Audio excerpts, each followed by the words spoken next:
विवाहित महिला सन्देहजनक मृत्यु। मृतक महिला जनक हेले रंजिता त्रिपाठी। गुणपुर रंबसरा पंचायतर नायब सरपंच रही।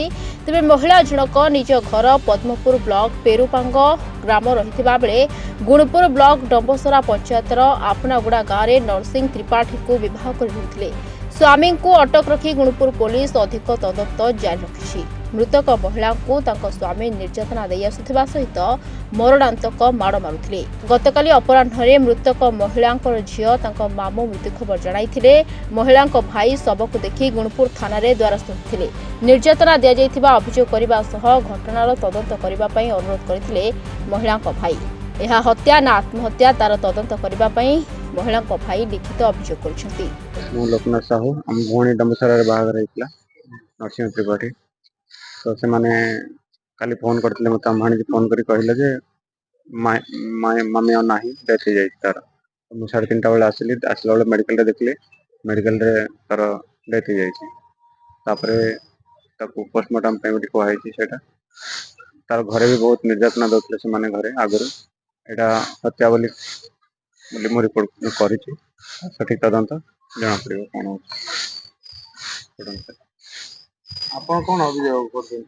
मु अभियोग करती जे हत्या करा जायछि बोली कि हत्या कि आत्महत्या कि कोन कि तार पोस्टमार्टम रिपोर्ट आसले ही जना पड़िबो। से कहउछन जे पोस्टमार्टम रिपोर्ट पर ही जना पड़िबो कहबे।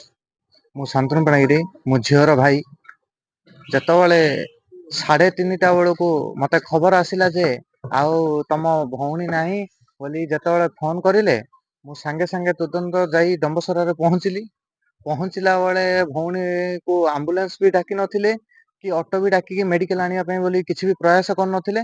तापर मु संगे संगे जाई एम्बुलेंस डाकी तांको माने तुरंत धरी आसी गुणपुर मेडिकल रे पहुंचथिला पर डॉक्टर ताकू ट्रीटमेंट करिया पई बोली कि चेष्टा कले देखिला बेलको भौणी आउ किछि नाही बोली कि डॉक्टर कहिले। सेति पई आमे जतबेले डॉक्टर को पचारिलो तार कोन हेछि ना ना एटा एफआईआर कॉपी दिया जाय माने एफआईआर करा जिवो पुलिस थाना रे कंप्लेन करा जिवो बोली कहिले।